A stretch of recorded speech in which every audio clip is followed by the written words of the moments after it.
Today we need to talk about V's apology that was an apology directed towards V. We also have a BTS autobiography which we need to talk about, and then Korean officials apparently taking legal action over indecency and what happened there. So hey Dumplings, it's Dave Desai. Hater or not, make sure you're subscribed with the notification bell on. Wherever it's Dumplings, hey Spling Mug merch, and let's go.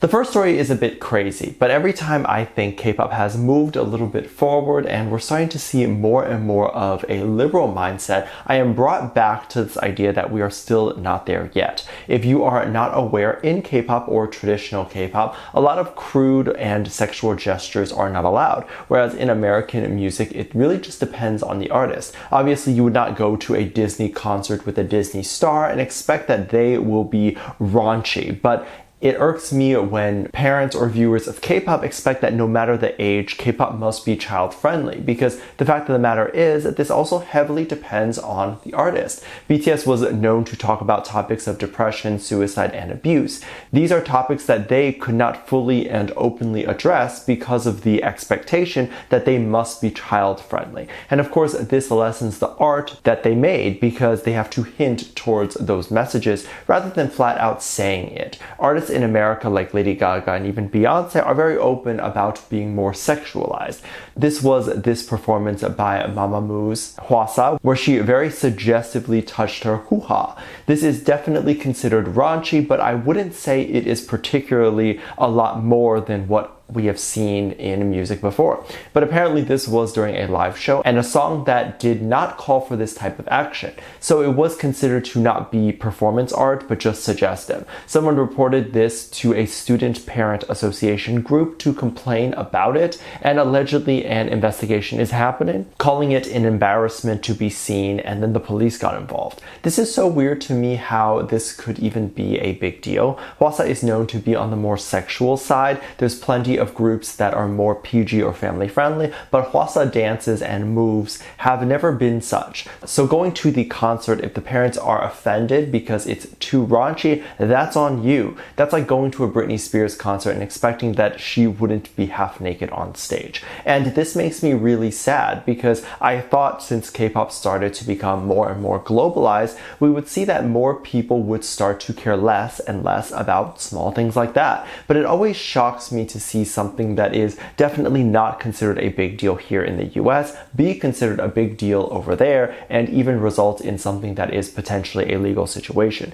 since the police are involved. Hwasa's agency did get involved to say that they are investigating the situation, and this likely means watching the full clip and trying to get their lawyers involved. This is a situation where it just seems like people are bored with nothing to do and need to find a lawsuit to carry on with. What's worse is that the label apparently doesn't think there's anything wrong here, but it doesn't matter what they think, because if Hwasa does get in trouble for this, then the label has to obey the protocol. So it just sucks. K-pop is known to be very dramatic, and everyone that has followed K-pop for a while or followed me is aware that K-pop is super dramatic. There's not only issues where it seems like people have an issue with freedom of expression, like Hwasa's case, but people have also had an issue with just making stuff up. Someone who has known to do this was the YouTuber with the name Sojang. This was a YouTube channel that became highly controversial. They created these videos that would often be the spark of not only dating rumors, but actual malicious rumors, like things I don't even want to say here. They did this for all groups, and the channel really started to gain popularity or infamy when Tang reacted to the account after it was sent to him by ARMY. He reacted to say that he will attempt to take legal action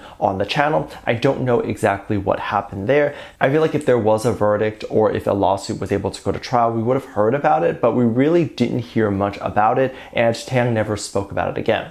The YouTuber continued to talk about acts and even still referenced BTS and Tang in their videos. It wasn't long after that did Sojang's channel get hacked, and a lot of the fandom began to rejoice. I believe she was unable to get her channel back, but it seemed like she also may have had less interest in even trying to get it back. There is a social media platform forum called Nate Pan. From what I've seen, it's similar to Reddit, and you can leave your thoughts there in a forum. The post was basically an apology and something that I think a lot of people were not expecting to hear from Sojang. It was lengthy, as you can imagine. They acknowledged that the account and purpose of it was to be malicious right from the start. They also admitted that they believed that they would receive high views and loads of money that would come from it, which apparently did happen.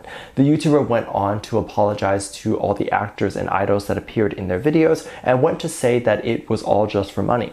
They acknowledged that when V acknowledged the channel, Sojang felt like they could act up harder and gain even more views. And this is why I've said so before, that idols and any person with the platform should never acknowledge hate comments, because it just makes it bigger. There's groups of people that sometimes don't even hate the idol, but will just constantly say hateful things online just to attempt to get their attention, which has happened to V. It's also happened on a much smaller scale to every YouTuber that I know. Sojang continued to apologize to say that it will never happen again, and because the channel was hacked and disappeared, it made Sojang rethink their choices and why they were doing all this. And ultimately, Sojang decided to not do this anymore.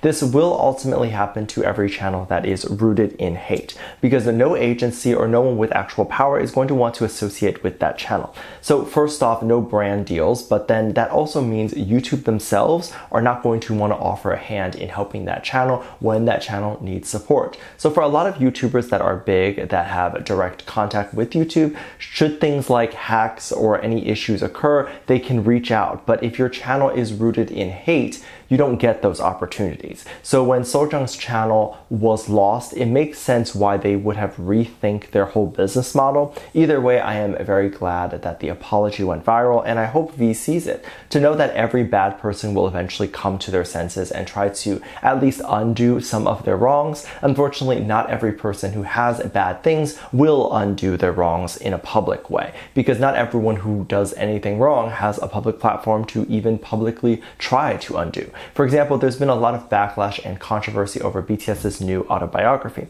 You might think, what on earth is controversial here? Well, a lot, apparently. First off, there was some controversy about idols and people insulting BTS. This pulled on a lot of heartstrings. Let me give context if you don't know.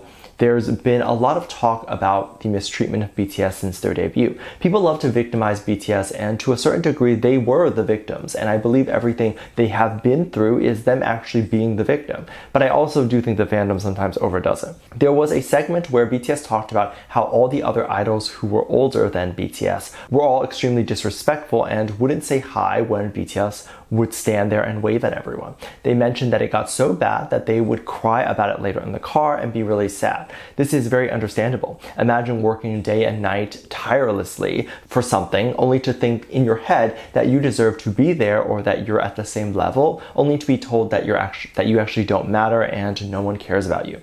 There was also a situation where BTS was believed to be insulted by a rapper, and this is something that people had very mixed feelings on. Many were saying that this definitely did not happen and that they were lying, and others were saying that it did happen, but BTS basically said it in the book that it wasn't as bad as everyone made it out to be. However, all of this doesn't even come close to the real backlash that exists. Many fans were canceling their order and telling others to cancel their order. Some people even left a bad review on the Autobiography's Amazon review page to talk about how this is just a HYBE money grab and that the book doesn't actually give the real story of BTS. And why are they saying this?